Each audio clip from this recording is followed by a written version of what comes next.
Chers amis, chers auditeurs, bonjour. Monique Nakache à l'antenne pour Paris Culture et Spectacle. Aujourd'hui, le sujet va être particulier et en même temps passionnant car j'accueille David Chawat à qui je dis avant tout Boker Tov, David. Shalom, Boker Tov à tous les auditeurs. Et j'avoue que j'ai eu beaucoup de plaisir à découvrir et à lire votre livre, Am Segula, que je vous C'est-à-dire, demande de présenter vous-même.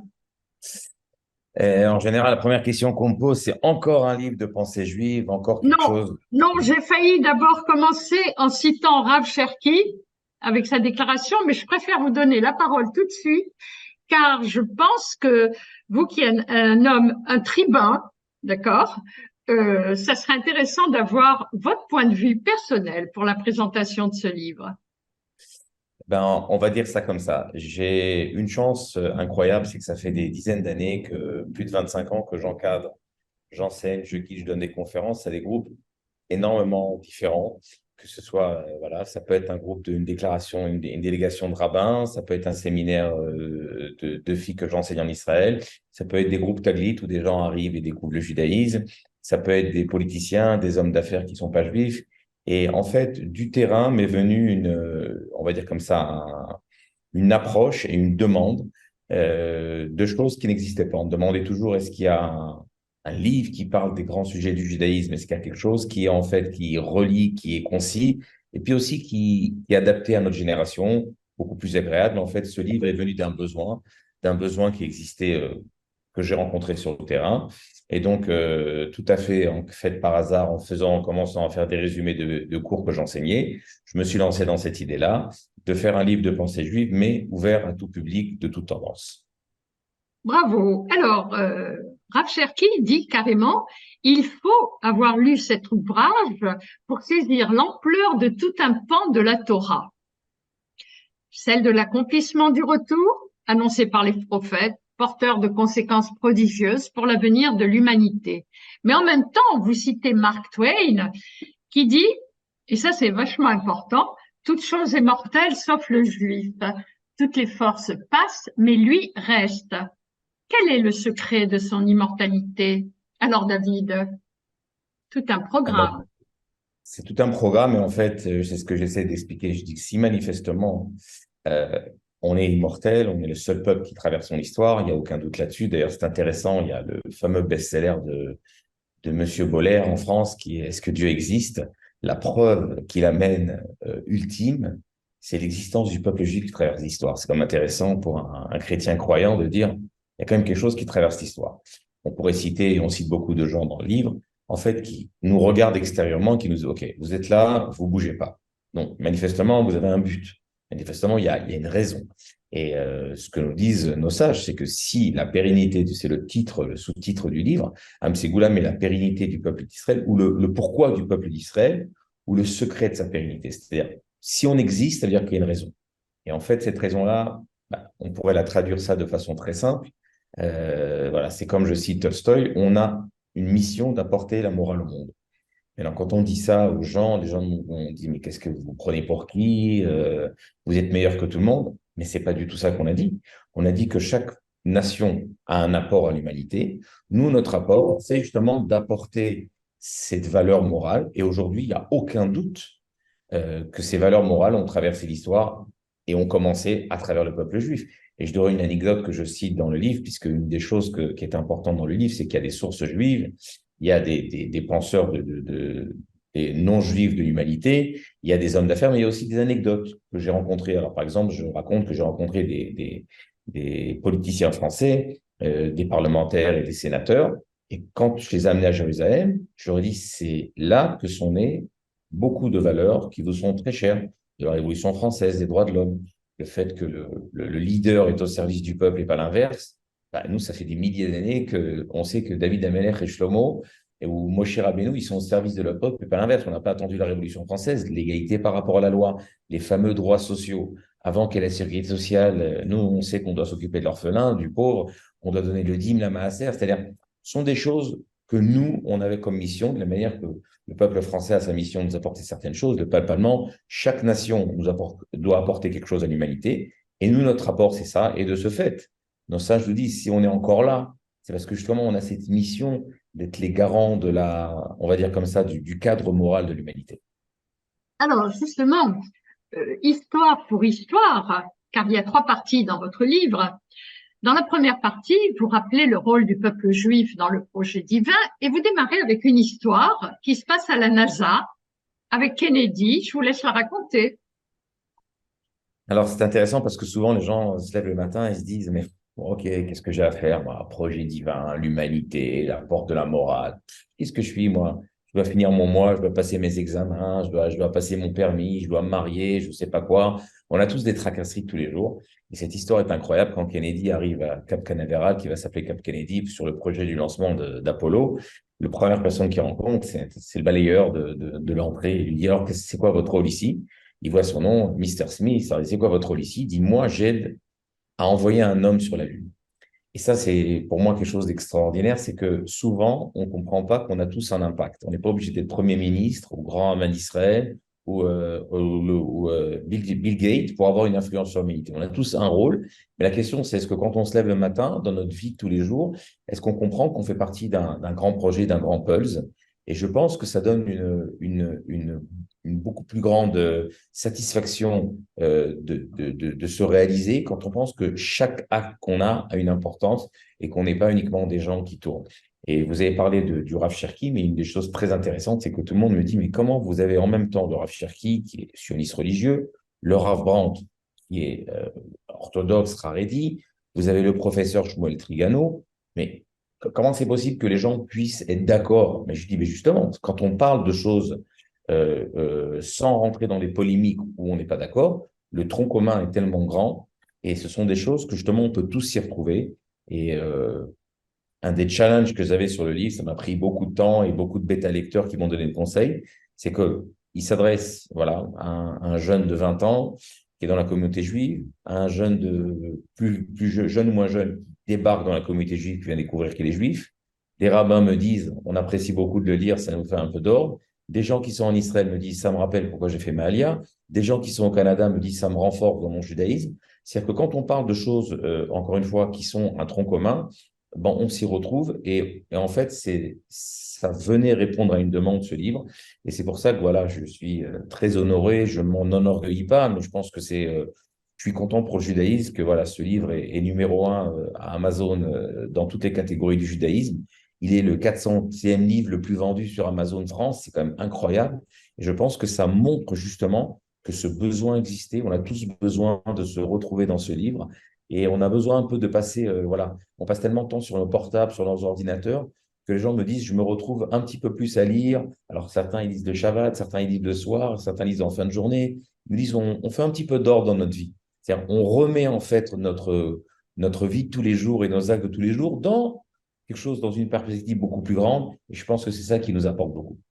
Alors, il y a beaucoup d'historiens, beaucoup de citations, et je vais vous demander de rappeler la légende autour de Shlomo Ameler qui s'adresse à quatre tailleurs de pierre lors de la construction du temple à Jérusalem. Ah ben justement, dans la continuation de l'histoire de Kennedy, il y a une version, une histoire populaire juive, elle n'est pas dans une source juive. On dit que Shlomo Ameler, il se promène autour en fait, du temple et dans la construction, si vous voulez, de l'enceinte. Il rencontre quatre tailleurs de pierre. Le premier tailleur de pierre, il lui demande qu'est-ce que tu fais? Il dit, bah, moi, je taille des pierres. Le deuxième tailleur de pierre, il dit, qu'est-ce que tu fais? Et il dit, bah, moi, je gagne ma vie. Le troisième tailleur de pierre, on lui dit, qu'est-ce que tu fais? Il dit, ben moi, voilà, j'aide à construire une pierre de l'enceinte du temple. Et le quatrième tailleur de pierre nous dit, eh ben moi, j'aide les hommes à se rapprocher de Dieu. Et je pense que ça aussi, c'est exactement dans cette essence que les gens me disent, d'un coup, on voit nos actes, on voit notre vie de tous les jours, parce qu'on le sait tous.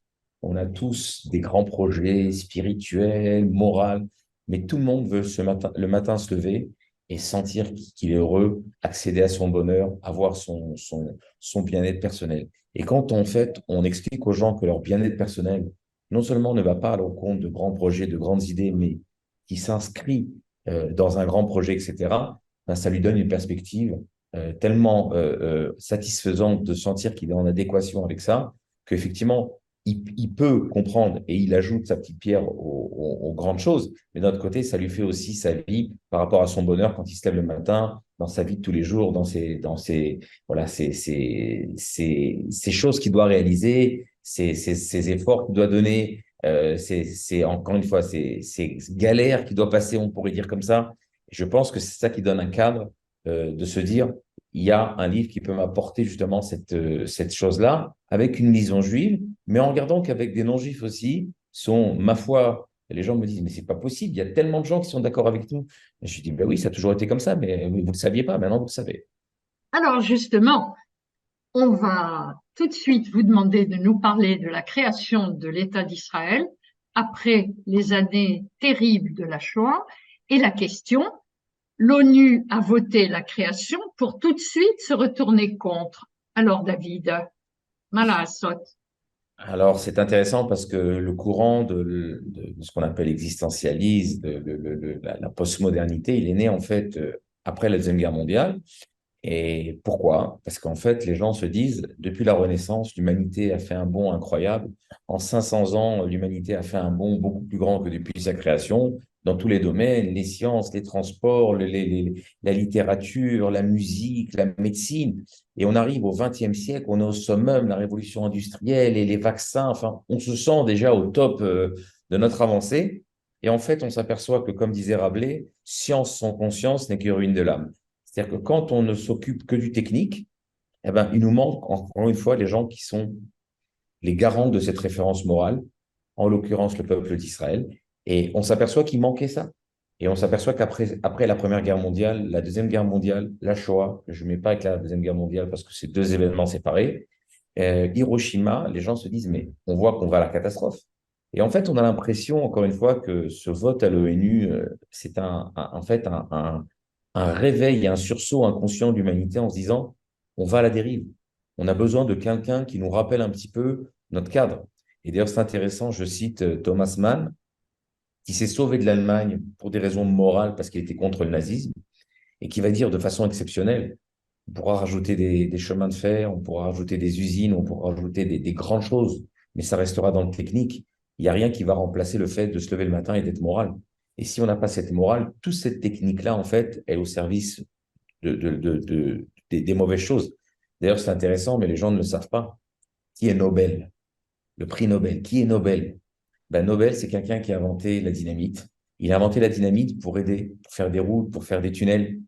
Et il s'est fait rouler. On lui a dit non, vends-le nous, on va s'en servir à des fins civiles, etc. Bien sûr, ils s'en sont servis à des fins militaires. Il a eu tellement de remords qu'il a mis tout l'argent en fait qu'il a gagné de cette dynamite. Il a dit si j'ai mon invention a fait du mal, je veux que mon invention elle serve à faire du bien. Et c'est pour ça qu'il a créé le prix Nobel. C'est-à-dire que quand on n'a pas en fait de morale et de gens qui sont des gardiens de la morale autour, eh ben, en fait, on voit qu'on va à la dérive. Et cette création, ce vote à l'ONU le 29 novembre 1947, c'est un sursaut qui n'est pas revenu, puisque juste après, il se rétracte, les Américains ne veulent plus, enfin, personne n'est plus d'accord. Mais à un moment donné, juste après la Deuxième Guerre mondiale et la Shoah, on a l'impression qu'ils ont eu une peur comme ça, de façon, on va dire comme ça, de façon inconsciente, parce qu'il fallait que l'État d'Israël, le peuple d'Israël reprenne sa mission. Et pour ça, il fallait qu'il y ait un État, il fallait qu'on vive en tant que peuple, parce que quand on est isolé dans les quatre coins du monde, on ne peut pas réaliser cette mission de façon véritable. Il faut qu'on soit une entité. Et j'étais dans une interview, on m'a dit, mais qu'est-ce qu'on apporte? Donnez-moi un exemple que l'État d'Israël apporte, que les gens voient. Je dis, ben, quand on parle de Startup Nation, c'est l'apport de l'État d'Israël. C'est l'apport de l'État d'Israël que le juif, il est quelqu'un qui ne se satisfait pas de ce qu'il a aujourd'hui. Il veut toujours avancer. Il montre comment un État est toujours en mouvement. Les gens viennent nous voir, et je cite dans le livre justement des étudiants de grandes écoles que je guide, qui demandent au patron de Google, mais comment c'est possible qu'on ait la Startup Nation? Comment c'est possible? Comment ce pays qui était un désert il y a 50 ans devient une Startup Nation? Il dit en fait, c'est la définition du juif qui ne se contente pas de la réalité telle qu'il est, parce que justement, il a dans son mode, on va dire, de gestion d'un peuple, que on doit avancer, on peut avancer, on doit faire avancer le monde. Et en fait, c'est building chez nous. Et de ce fait, ça se met aussi par exemple, dans la réalité de tous les jours de la Startup Nation. Mais il y a aussi d'autres choses. J'ai donné un exemple, par exemple, le lien et le traitement qu'on a avec les personnes âgées en Israël. Les gens du monde entier regardent comment on s'occupe des personnes âgées en Israël. Les gens regardent comment un pays s'inquiète de personnes âgées avec les aides auxiliaires qui sont avec eux 24 heures sur 24 et toutes les institutions qu'on donne et comment on les traite dans les hôpitaux et comment on se bat pour la vie de chacun à n'importe quel âge. C'est-à-dire qu'il y a des choses qu'on peut faire en tant qu'État ou l'armée. On a une armée morale, Baruch Hashem, on n'a pas de vol, de viol, de pillage. Et on montre aux gens que même quand, hélas, on doit aller à la guerre, eh ben, on peut se comporter correctement. Et ça, on peut le faire en tant qu'État. Et c'est comme si, en fait, les gens, l'humanité a senti qu'il y avait à un moment donné un État qui devait remontrer au monde comment, justement, vivre en tant qu'État, mais en tant que morale, et pas séparer, justement, les grandes avancées technologiques, les grandes avancées de l'humanité. Mais quand on est vide de la morale, on voit que l'Allemagne, qui était le peuple le plus civilisé, le plus développé, on voit que sans cette morale, du coup, ça peut arriver. Alors là, vous avez insisté sur les points forts de l'État d'Israël. Je voudrais citer une de vos citations concernant le rabbin Jacob Kaplan quant à l'objectif de l'homme. Le grand rabbin Kaplan déclare: le judaïsme a devancé le christianisme de 2000 ans et de 2500 ans l'islam. Il ne les a pas seulement précédés, il a fait plus, il a été leur précepteur. C'est dans la Bible que les fondateurs de ces religions ont appris à connaître Dieu. Alors justement, la place de l'homme dans l'histoire. Bah, écoutez, aujourd'hui, c'est intéressant, mais et les gens pensent toujours que l'humanité n'est pas d'accord avec le peuple d'Israël. Mais encore une fois, même le christianisme, dans sa théologie, il nous a remplacés.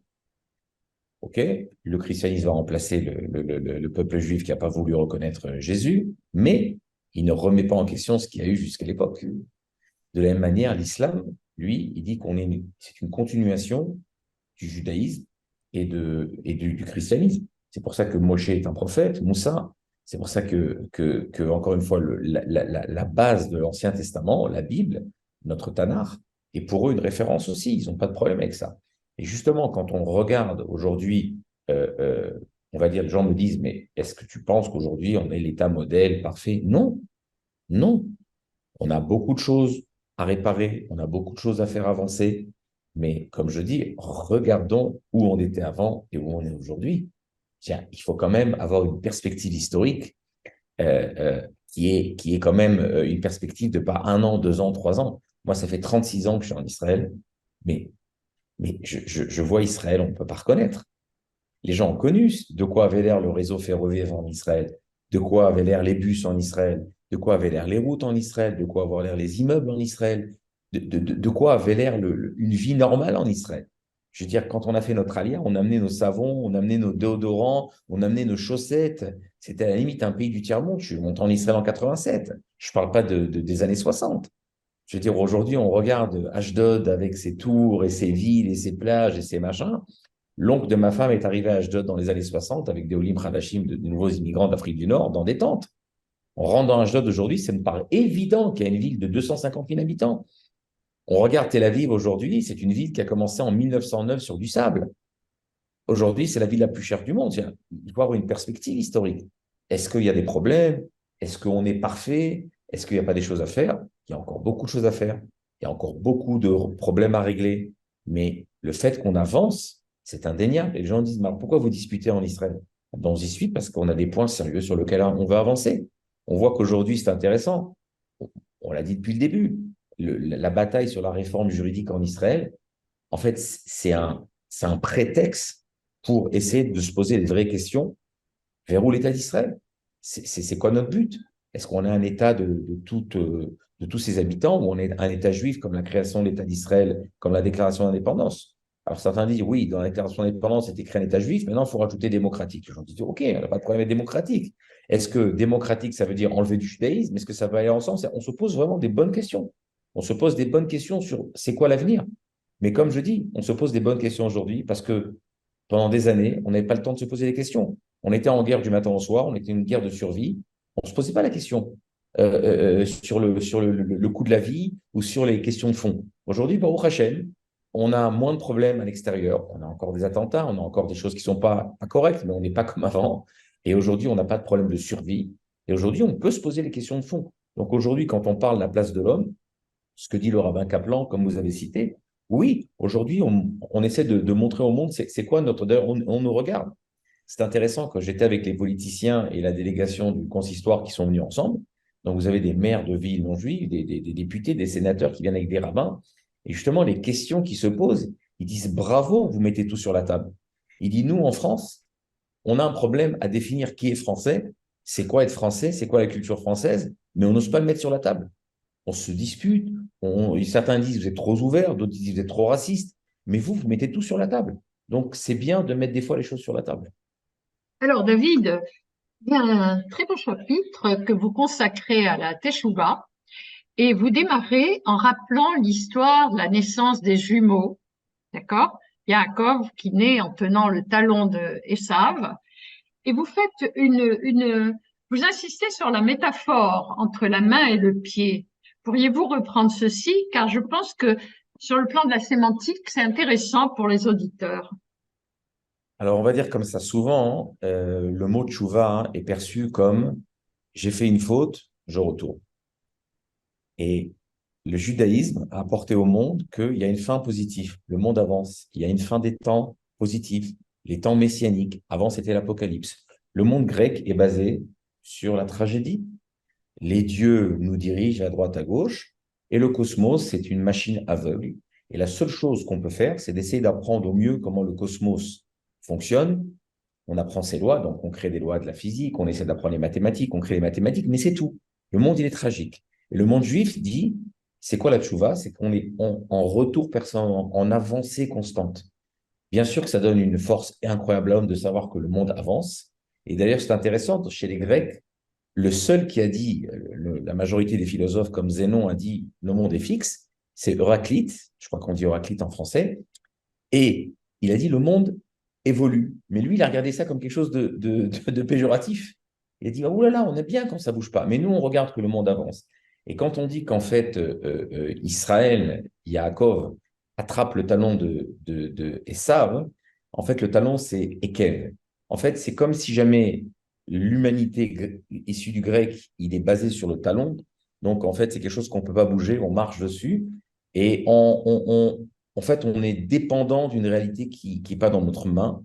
Et quand le judaïsme, on dit la main, elle doit diriger le talon. En français, on dit, il y a un proverbe qui dit je vais où mes pieds m'amènent. C'est-à-dire que j'ai une vision aveugle de ma vie, de l'humanité, de la fin des temps. Et nous, on dit non, c'est la main, c'est l'homme, c'est l'acte justement qui peut faire bouger. Et le fait que chez nous, on pense qu'on peut faire évoluer l'humanité, c'est quelque chose d'extraordinaire. Et c'est pour ça que je le cite, c'est pour ça qu'on est des grands révolutionnaires. La révolution américaine, c'est un juif polonais qui l'a financée. Okay. La révolution française, il y a beaucoup de juifs chez les Jacobins, chez les Girondins. La révolution russe, j'en parle pas. Tous ces révolutionnaires scientifiques qui ont inventé, comme Freud, comme Einstein, mais comme Durkheim qui a inventé la sociologie, tous ces gens qui ont remis en question, on est 0,05% de la population mondiale, 20% des prix Nobel. C'est pas parce qu'on est plus intelligent, c'est parce qu'on est prêt à remettre. Le Rav Zini du Technion, je le cite, il dit le juif, c'est quelqu'un qui ne se contente pas de la réalité telle qu'il est. Mais c'est en fait une définition. On ne se contente pas de la réalité telle qu'il est parce qu'on sait qu'on peut la faire avancer. On sait qu'on peut la faire avancer. C'est toute notion de chouva. Alors que quand on dit je vais où mes pieds m'amènent, il y a une vérité aveugle, non. La main, l'homme, il a justement ce rôle de pouvoir, oui, faire avancer les choses dans un véritable positivisme, avec des hauts, avec des bas, mais on a la capacité de faire avancer le monde meilleur et on a réussi. Dans la perspective historique, aujourd'hui, l'humanité entière, pratiquement, on sait qu'il ne faut pas tuer, il ne faut pas voler. Est-ce qu'elle arrive tout le temps? Mais au moins, on sait qu'il y a des valeurs. On sait qu'on doit s'occuper des pauvres. On sait que le monde aujourd'hui, il est quand même, je cite le président américain Roosevelt, je cite Chateaubriand, des gens qui disent l'État d'aujourd'hui ne serait pas ce qu'il était s'il ne se serait pas basé justement sur la Bible. Toutes ces notions qui font qu'aujourd'hui, le monde d'aujourd'hui, il est quand même meilleur que l'Antiquité ou le Moyen Âge. Oui, et pour revenir à la main, en effet, la main dirige, Yad, mais elle a donc une notion physique, mais elle a même une notion neurophysiologique, puisque le Yad permet la lecture dans le Sefer Torah, c'est-à-dire fait intervenir la vision, l'oralité, la compréhension. Et nous avançons. Et d'ailleurs, je voudrais rappeler ce que vous citez Manitou, le Rav Ashkenazi, qui avait l'habitude de dire: celui qui est satisfait de l'état du monde est complice de l'état du monde incomplet dans lequel il se trouve. Anachnu C'est mamshechim. c'est Vraiment, il y a trois parties dans ce livre. Je conseille à tous les auditeurs se le procurer pour l'avoir comme livre de chevet. Et je voudrais revenir sur la notion de Am Segula. Donc, vous vous basez sur Mesugal en hébreu. À vous, David, d'expliquer aux auditeurs ce que c'est que Am Segula. Alors, dans le terme Amsegula, les commentateurs ont deux sortes de commentaires. Segula, c'est un trésor. C'est quelque chose qui est chéri, qui est. On dit qu'Akash Borou, il a choisi un peuple, il a créé en fait un peuple, il n'a pas choisi. On a l'impression toujours cette image enfantine qu'il y avait des peuples là, il a dit vous, prends vous. Parce que là, à ce moment-là, ça fait un peu raciste, ça fait un petit peu, on se prend pour quelque chose qu'on n'est pas, mais on nous a créé comme ça, on n'a pas eu le choix. Amzou Yatsartilit, et il a dit ça, pour ce peuple-là, je me le suis créé. C'est ce que nous dit le prophète Isaïe. Mais non, la chose qui nous dit de Ségoula, c'est la racine être capable. Et donc, on est capable de quoi? Et c'est ce que j'explique, chaque nation est capable de quelque chose. Nous, on est capable justement d'être, voilà, je cite tous les non-juifs qui nous parlent, d'apporter cette parole divine au monde. D'ailleurs, c'est intéressant, ce même Boller qui écrit est-ce que le best-seller, est-ce que Dieu existe? L'autre chose qu'il amène comme preuve extraordinaire, il dit c'est quand même incroyable, il y a des bergers qui sont dans le désert, qui n'ont pas de civilisation, qui ne sont pas connus, ils ne sont pas comme l'Égypte de l'époque, la Babylonite plus tard, et eux, ils vont amener la morale qui va entrer dans le monde entier. Il dit cette morale-là, elle peut être que divine et ils peuvent être que les on va dire comme ça, les enseignants de cette morale, parce que sinon, c'est quand même bizarre que des bergers dans un désert, ils arrivent à apporter quelque chose qui va traverser l'humanité, qui va changer l'humanité. Donc, nous, on est en fait souvent Abraham, donc le socle du peuple d'Israël. Il a deux noms qui sont antagonistes complètement. D'un côté, il s'appelle Abraham Avinu, Abraham notre père, donc c'est quelque chose de très particulier, ou Abraham à Ivry, nos sages nous disent on est d'un côté de la rivière et l'humanité de l'autre côté, donc on est très personnalisé, ou on nous appelle Am Levado Ishkon, ce peuple il est tout seul, il doit rester, et d'un autre côté, le même Abraham, il s'appelle Av Amon Goïm, le père d'une multitude de nations, où on est appelé Or la Goïm, un phare pour l'humanité. Alors en fait, c'est notre rôle. C'est notre rôle d'être Mamlechet Kohanim Vegoy Gadosh. Les Kohanim, c'était les enseignants, un peuple d'enseignants. On doit apporter à l'humanité ces valeurs-là. Et on est très content de la manière que nous, on apprend, voilà, par exemple, on apprend de la culture occidentale, les sciences, on apprend les arts, on apprend la technique, c'est-à-dire qu'on a un échange. Mais nous, notre rôle, c'est justement d'apporter cette morale-là, et on le voit. Et c'est intéressant, quelqu'un mais c'est empirique. Je leur dis toujours, écoutez, moi, à part que je suis enseignant, à part que j'ai quand même beaucoup étudié, j'ai beaucoup lu, euh, j'ai étudié 4 ans sciences économiques. On m'a dit les chiffres parlent. J'ai étudié 4 ans sciences politiques. On m'a dit les faits parlent. Quand on parle aujourd'hui de cette réalité-là, c'est une réalité empirique.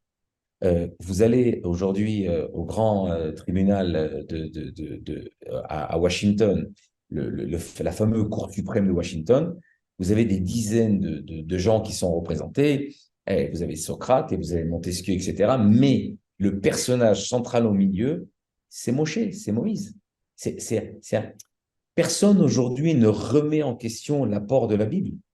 Personne ne remet en question l'apport de ces valeurs. Donc nous, on est Am Ségoula, ce peuple capable d'apporter cette morale au monde et on continue à le faire. Est-ce qu'on est tout le temps parfait? Est-ce qu'on ne fait pas des erreurs? Bien sûr qu'on fait des erreurs, bien sûr qu'on n'est pas parfait, bien sûr qu'on ne réalise pas 100% notre mission, bien sûr que tout n'est pas dans l'eau de rose. Mais quand on voit une perspective historique, de façon empirique, on n'a pas le choix de constater qu'on a quand même pas mal fait avancer l'humanité. Alors, le temps qui nous est imparti avance et je voudrais terminer sur une citation du Rav Sitruk. La grande leçon de la vie est le fait que l'on croit généralement que l'on donne à ceux que l'on aime. La Torah, elle, nous dit le contraire. On aime ceux à qui on a donné. Et vous avez insisté en citant également Saint-Exupéry qui, dans Le Petit Prince, écrit « Aimer, c'est donner ». Alors, pour terminer, avant de remercier David Chawat, je voudrais rappeler ce que disait un blagueur. Plus important, ce n'est pas de lire mon livre, c'est de l'acheter. Et je vous souhaite de nombreux auditeurs en liste sur Amazon, parce que je Alors suppose voilà, qu'on le trouve sur Amazon. c'est important parce que je me suis mal exprimé la dernière fois que j'ai parlé. On a deux possibilités. Celui qui est en Israël, il tape livre Amsegula, il rentre sur un site. Là-bas, il peut le commander en Israël. Tout celui qui est en dehors d'Israël, vous rentrez David Chawad, vous rentrez Amsegula, vous le trouvez sur Amazon. Et d'ailleurs, juste, je vous volerai quelques secondes, c'est très, très intéressant. C'est qu'il y a pas mal de personnes qui s'échangent des livres. Alors, il y a des gens en France qui rentrent sur Amazon, ils demandent l'adresse d'un proche pour l'envoyer à un proche en France, et il y a des gens de France qui m'appellent, qui me disent envoie-le à mon oncle et mon cousin en Israël.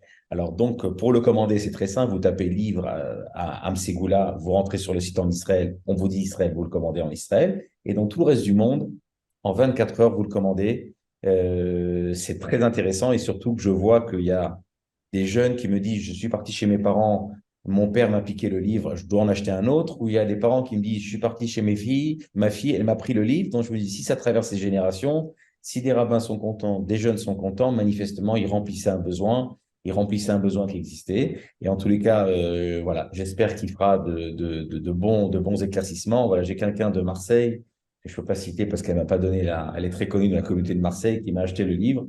Elle m'a dit, je crois que je vais faire tous les jours, j'ai une petite rubrique que j'envoie par WhatsApp. Est-ce que je peux tous les jours citer quelques minutes de votre livre? Je lui dis, c'est pas mon livre, c'est le livre de nos sages. Moi, je n'ai fait que compiler, c'est un gros travail, c'est une grosse face, mais je n'ai fait que... Énorme. Maintenant, c'est tout ce qui est dans le livre, ça appartient au judaïsme, ça appartient à l'humanité.